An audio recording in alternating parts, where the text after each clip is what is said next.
रतन भाई से मेरी मुलाकात 1992 में हुई थी, जब हम लोग सेकेंड ईयर हिस्ट्री में थे। तो मेरे एक मित्र थे, उनके पास आया करते थे और उस समय इनका डायनामिज्म जो है, इनके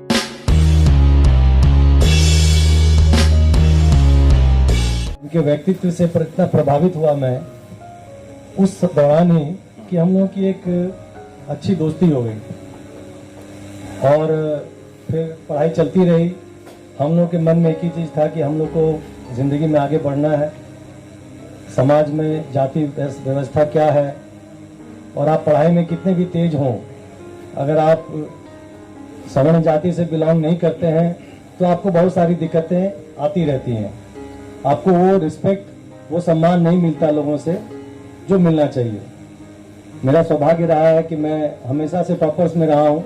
टॉप 3 टॉप 4 में रामजस कॉलेज में भी था, लॉ फैकल्टी में भी था। तो ग्रेजुएशन करने के बाद जब मैंने लॉ करने का निर्णय लिया तो हमारा रतन भाई का एक पैक्ट हुआ, और वो पैक्ट कुछ बैचमेट्स हमारे जानते हैं। वो पैक्ट हमारा ये था कि हम लोग सिविल सर्विसेज नहीं ज्वाइन करेंगे। और दिल्ली हमारे माँ बाप ने, तो चूंकि मेरे माँ पिताजी दोनों एकेडमिक्स में थे, तो दिल्ली आने की अनुमति इसलिए मिली थी कि हम सिविल सर्विसेज दे सकें।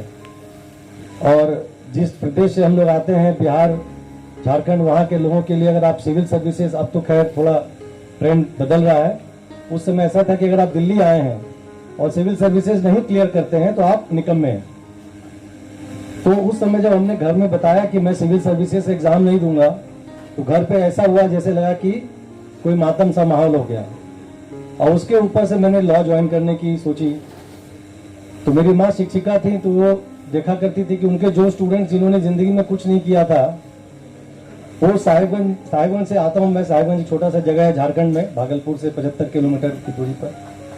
तो वो क्या करते थे कि सुबह में थैले में 2-3 फाइलें लेके साइकिल से जाते थे, और शाम में वो फाइल जो है वो कैरियर में लगा के थैले में सब्जी लेके आते थे। तो मेरी माँ को लगा कि ये इसी तरह की वकालत कुछ करेगा। उनको उसके बियॉन्ड पता था नहीं, तो नहीं जानती थी।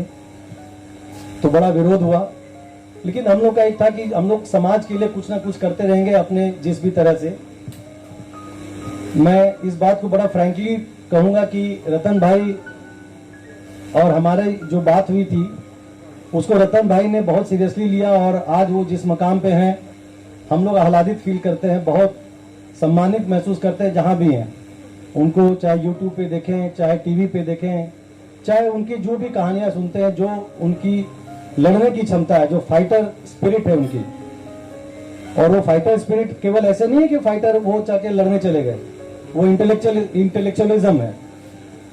वो जो उनका व्यक्तित्व है, और जिस तरह से वो अपने व्यक्तित्व के साथ और पढ़ाई के साथ आगे बढ़ रहे हैं, कोई चाह के भी अगर विरोध करना चाहे तो सामने खड़ा होकर नहीं कह सकता। तो वो उनकी पर्सनालिटी है। मेरा सौभाग्य है कि वो मेरे मित्र हैं और मेरे ऊपर वो विश्वास करते हैं, ऐसा मुझे हमेशा से लगता है। और ये सच बात भी है, जब भी कोई बात ऐसी होती है जहां उनको लगता है कि कानूनी सलाह की आवश्यकता है, तो हम लोग मिलकर विचार विमर्श करते हैं। बहुत सारे इंसिडेंट्स हुए, मुझे उनके वकील रहने का भी सौभाग्य प्राप्त हुआ है।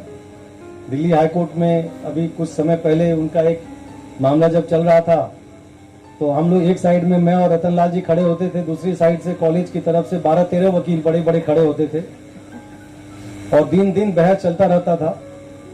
एक पहला मैं ऐसा क्लाइंट हूँ जो इनका खाना भी खाता हूँ, इनसे पैसे भी लेता हूँ। मैं दुनिया का पहला क्लाइंट हूँ, खाना भी खाता हूँ, पैसे भी नहीं से लेता। बड़ी छोटी सी बात है, भगवान ने, ऊपर वाले ने अपने मेरिट के हिसाब से इतना दिया है कि हम अपने दोस्तों के लिए इतना कर सकते हैं। और मैं इनको हमेशा कहता हूं कि जब भी सामाजिक न्याय के लिए जब भी खड़ा होने की जरूरत होगी, मैं आपको वहीं खड़ा मिलूंगा। और चाहे पॉकेट से पैसा लगाना पड़े, चाहे जैसे भी करना पड़े, जो मेरे वश में वो मैं पूरी तरह से करूंगा, आप उसकी चिंता न करें। आप लोगों ने बहुत अच्छी डॉक्यूमेंट्री बनाई, और ये घर के माध्यम से जो आपने दिखाया है, हम लोग 1992 से एक दूसरे के साथ रहे हैं। रतन भाई ने जाकिर हुसैन कॉलेज ज्वाइन किया, इवनिंग में जाते थे पढ़ाने, तो सब लोग कहता था हाँ उसी लायक है। ठीक है वहां मिल गया यही बहुत है, कोटा में गया होगा। लेकिन मुझे पता था कि इनका जगह कहीं और है। फिर जब हिंदू कॉलेज इन्होंने ज्वाइन किया तो बड़ी खुशी हुई, बहुत मतलब दिल आह्लादित हुआ कि भाई चलो कम से कम मेरिट की पूछ कहीं तो है। और जब हिंदू कॉलेज आए तो बहुत सारी दिक्कतें आती रही, बहुत सारी अड़चनें आती रही, लेकिन हाँ इनका व्यक्तित्व ऐसा है कि इन्होंने अपनी सारी अड़चनों को बिल्कुल सहज कर दिया और इतना स्पिरिटेड, इतना लाइवली व्यक्तित्व।